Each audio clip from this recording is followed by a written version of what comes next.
Hey everybody, welcome back. This is Ryan again, Executive Chef of the Nashville City Club.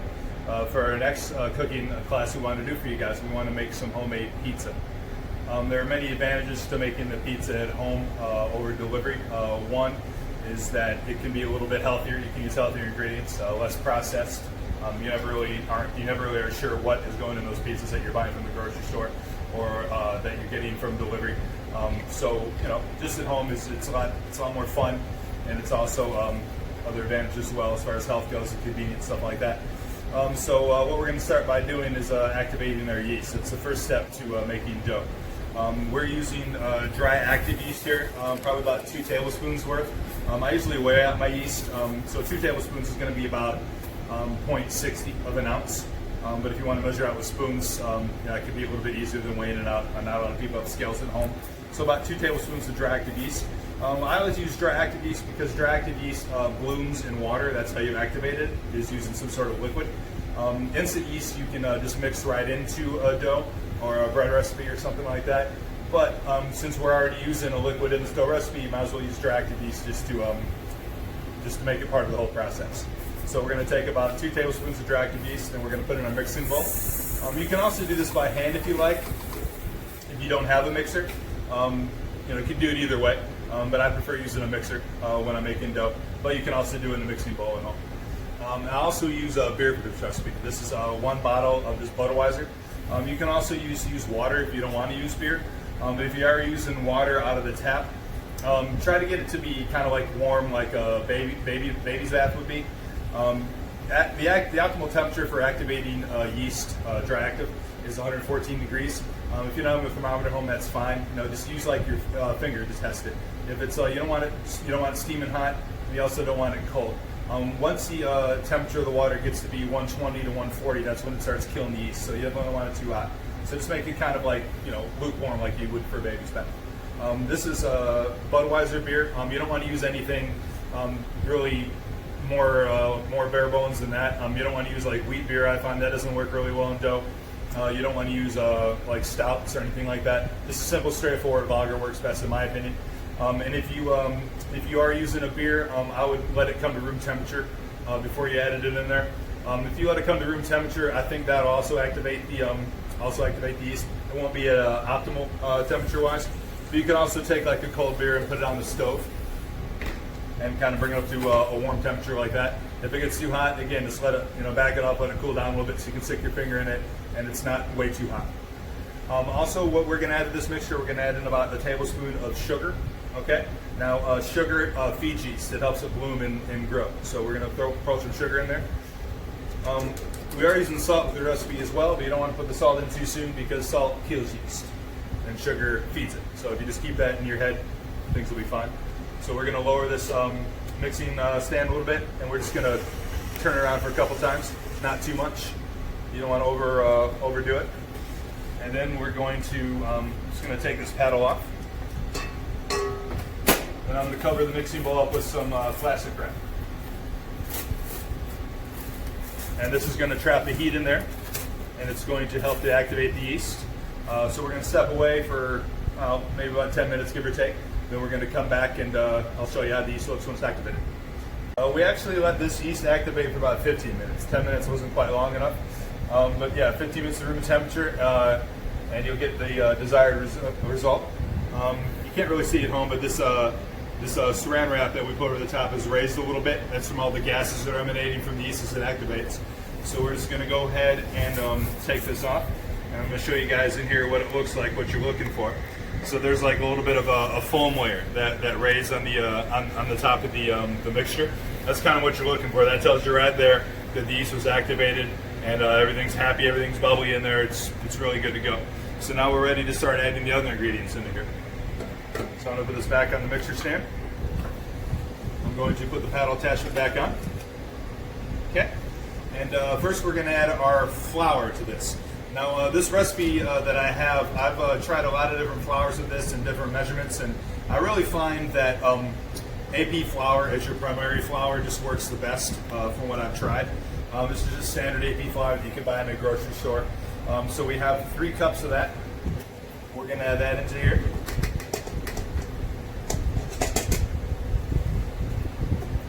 we also have a half a cup of Caputo flour, otherwise known as double O flour. I find that using these contrasting flours provides a really nice texture to the dough, kind of crunchy yet also a little bit chewy. Now, if you don't have access to Caputo flour, otherwise known as double O flour, you can just use another half a cup of AP flour, bring the total to 3.5 cups total. But I just like to mix it, so I use 3 cups of AP flour, like I said, and half a cup of double O flour. The difference between double O and AP flour is double O flour is just kind of like a finer milled flour, has a little bit of a finer texture than AP does. So we're going to add in that half a cup of double O flour. Yep. And then I have a tablespoon of just regular cooking oil. Ours is a mixture. A lot of cooking oils have soybean in it, so that's really kind of one of the primary ingredients into a lot of cooking oils, unless you're using olive oil. You can use olive oil for this, that's totally fine. I just use our regular cooking oil that we have in house. And then we're also going to put in 2 teaspoons of salt, okay? When you're cooking, you always want to season things when you can, because that just makes the flavor better, makes the finished product better. So we're putting a little salt in there. Then we're going to lower our mixer's top. We're going to lock it, and then we're just going to turn it on a slow speed to get it going. If it kicks up a little flour while it's mixing, that's fine. It's just, it's natural. It's what's going to happen. If your bowl starts moving a little bit from the arm, you can just kind of hold it in place like with your hand.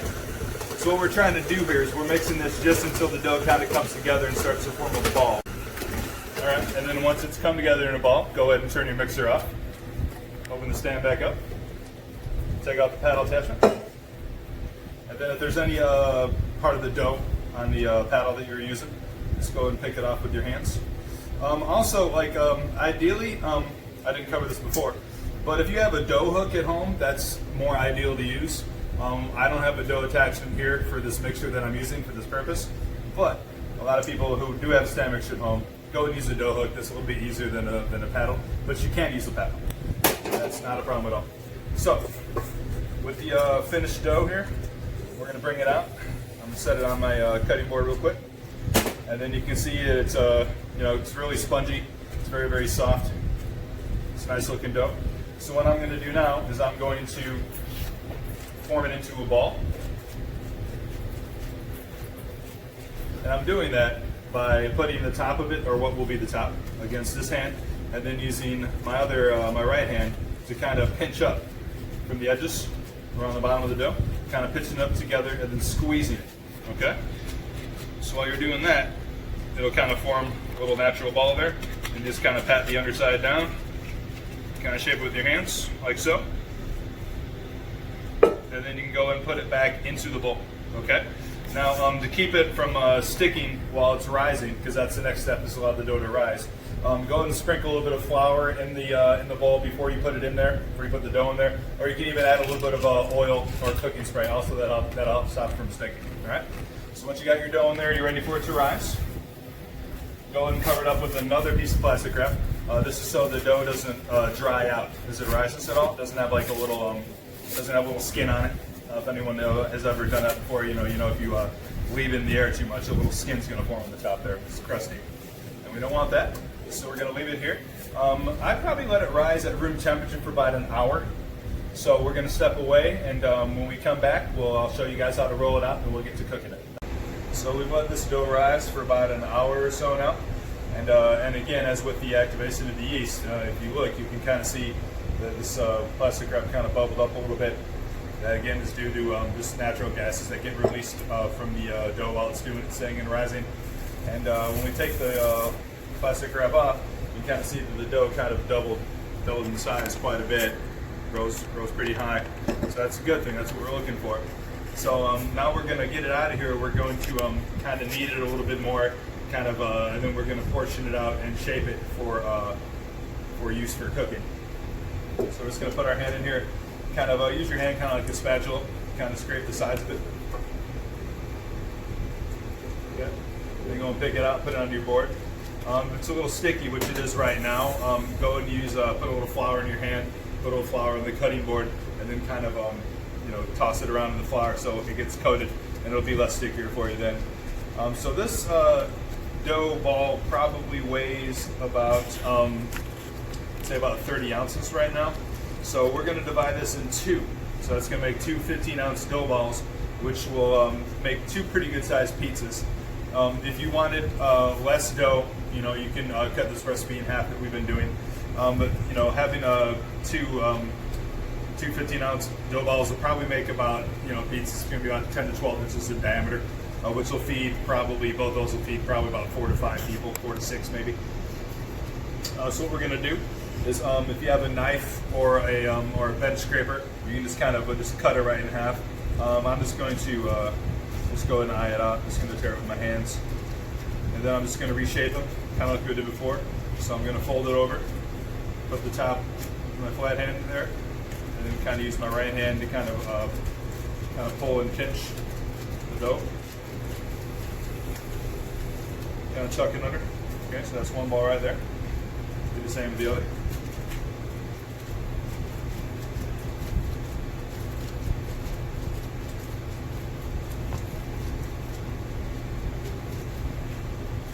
Okay, there you go. These are our two dough balls. Now, if you are going to plan on using these right after you make it, I would let the dough rise again, probably for another like half hour or so. Cover it with a towel. You don't need to cover with plastic wrap this time, but cover it with a towel so it kind of prevents skin from growing on it again. So we're going to go ahead and let it rise for another half an hour. Then we're going to come back and we'll show you how to roll it out and how to get it in the oven to cook it. But if you were going to use it for the next day, which you can just go ahead and put it on a plate and cover it with like a paper towel, and then cover it with plastic wrap to kind of keep it somewhat airtight and you're cool overnight. This pizza dough will probably be good for about probably about 2 days, as far as I would take it to use it again. Okay, so we've been letting this dough rest with a towel over it, as you see, for about 20 to 30 minutes, and I think we're ready to shape it and roll it out now. So you can see it's grown in size again, which is what you're looking for there. Sign of a nice healthy dough. If you were going to refrigerate this dough for later use, like for the next day, when you do take it out, I would recommend letting it come to room temperature for about a half an hour so it warms up and gets the chill off it. The reason you do that, and the reason that you let this dough rest a second time after you portion it out, if you're going to use it right away, is because you want to let the gluten strands kind of come back together again, so they're not stressed. If the gluten is stressed out or stressed from reshaping and messing with it, it's going to be very tight kind of dough, and it's going to want to contract once you roll it out. So that's why when you portion it out, you want to let it kind of rest so the gluten strands can relax a little bit and you can roll it out a little bit easier. Things you're going to need for this process, you're going to want to have some flour on hand. You're going to have a little bit of cornmeal also. We'll go over the reasons for these. You're going to want to have some pizza sauce. We make this in-house here. If anybody would like to know the recipe, maybe we can do another video on that. We have some shredded mozzarella cheese. If you're doing this at home, shredding it by hand is best, but there's really nothing wrong with buying pre-shredded cheese. That's fine. We have about maybe about a cup of that or so right there. Then we have some sliced pepperoni. We have some grilled onions that we made. You can use raw onions too, but I prefer to grill them a little bit beforehand. I find that it's much better flavor than using raw. And we also have roasted garlic. We took whole garlic cloves and roasted them in the oven in some oil for about 15 minutes. Let them cool down and fish them out with a spoon. And then we just kind of ran a knife through them. If you ever had roasted garlic, just a very nice flavor. I like that on my pizza sometimes. And as far as tools go, you're going to want a rolling pin. You're going to want a pizza peel, and you're going to want a pizza stone. This is this is important for making the best pizza you can at home, because the pizza places, when you order it, they'll either have like the big pizza ovens, or they'll have like a little conveyor belt, which is very, very hot, and the surfaces in there kind of really crisp up the bottom very nicely, and that's one of the differences between delivery pizza and home pizza. But you can kind of bypass that a little bit if you have a pizza stone at your house. What you're going to want to do is preheat your oven to about 425 degrees with this pizza stone in it. And then, so let it sit in there, get really hot, so when you put your pizza on there, it'll kind of crisp up the bottom, okay? So what we're going to do first, we're going to take some flour, put it on your working surface. If you're not using a cutting board, you can use a counter chop, that's fine. Spread out a little bit of flour on there, put your dough on there, kind of flatten it a little bit with your hand, kind of rotate it around a little bit so it spins. like that. Okay. So there's a little divot in there. Then you're going to want to take some more flour, kind of spread it over the top. You can kind of flip it over, kind of give it like another little press and spin right there.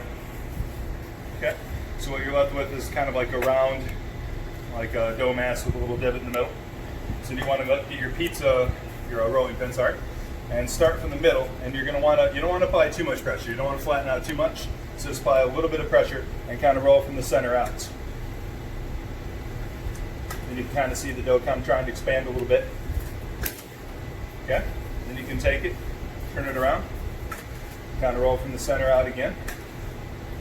What you really want to try to fight doing is the herky-jerky motion with the rolling pin. When you do that, that'll make the edges thicker, and that'll make the center of it thinner. And so it'll kind of be on balance. So if you want the kind of like kind of thin crust style that a lot of people are liking nowadays, it's kind of how you should roll it out. And then once you start to see your circular shape starting to take place, you can turn it with your hands again. You can also pick it up with your hands and kind of just kind of like stretch out a little bit. Kind of stretch out a little bit.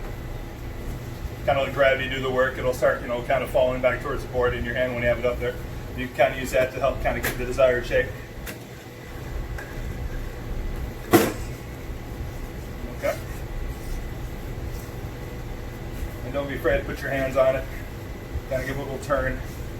Kind of shape it into a desirable kind of round shape that you kind of see all pizzas have. Okay, then I'm going to run my rolling pin over it one more time. Make sure we're all even with our edges as far as thickness goes. Okay, that's pretty good right there.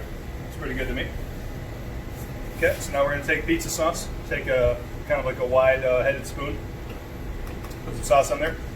There's really not much of a guideline that I can say as far as like putting sauce on there, because some people like light sauce, some people like heavy sauce. The one thing I will say though is with your toppings and your sauce, if you like it heavy, that's fine, but I wouldn't put too much on there because that'll make the base softer. It won't crisp up as well if your pizza's like loaded with cheese and sauce and toppings. So you really want to choose to fight your battles there. But when you put your sauce on there, just kind of spoon it around. Kind of like a circular motion like I'm doing there. Kind of nice, easy motion. Doesn't have to be perfect. Doesn't have to be perfectly spread out at all.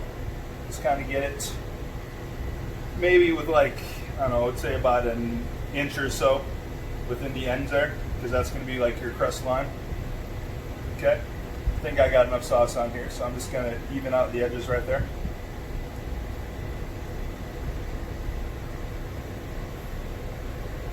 Alright, and again, I wouldn't worry too much about perfection. It's just kind of a fun, kind of a delicious little thing you're making at home. So don't worry about if your sauce is uneven or not spread right or anything like that. I don't really think it's that big of a deal. So now that we got our sauce on there, we're going to take our cheese. And again, like I said before, don't worry about putting too much cheese on here because it's really going to diminish your returns on it. You got a little too much on there. So this is about a cup of cheese. Kind of evenly spread it out around there. Just going to go ahead and dump it on there. Spread it out manually with your fingers.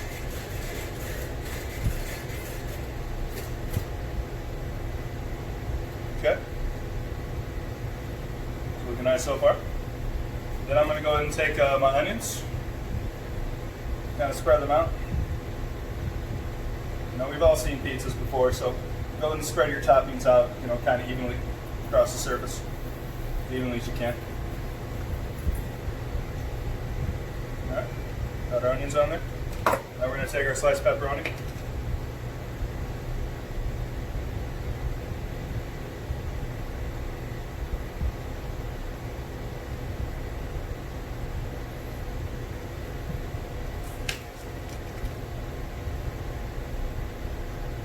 Spread it around the surface of the pie. Again, not worrying about making it too pretty. Not worrying about making it too pretty. Yeah, then we're going to take our roasted garlic. Also spread it around. Okay, don't go too heavy with the roasted garlic if you are going to use this, because too much can be overpowering. All right, so this is our constructed pizza right there. So this is where you're going to want to take your pizza peel. If you don't have a pizza peel, that's fine. I know this isn't like a common household item, but you can roll this out on a parchment paper. Okay, so if you're doing that, you can put on parchment paper and then put it in a pan. It's kind of hard to do with a pizza stone and parchment paper, so I'll roll it on parchment paper and then put it in like a pan and throw it in the oven. But you're really not going to get the desired results as you would doing it this way. I don't feel. So I'm taking my pizza peel, and this is where the cornmeal comes in. You want to spread the cornmeal on the pizza peel. This is going to keep it from sticking. That's what the cornmeal does. Okay, so spread your cornmeal evenly across here. And then here's the tricky part. If you have enough flour on your board underneath there, or whatever surface you're making it on, it's really not going to stick. You don't have to worry about it too much. But, so you're going to want to slide under there and then kind of like pull it back to get the pizza centered on your peel. And now we're going to take it over the oven and we're going to put it in. Okay, we're over at the oven. This oven's preheated to 425 degrees.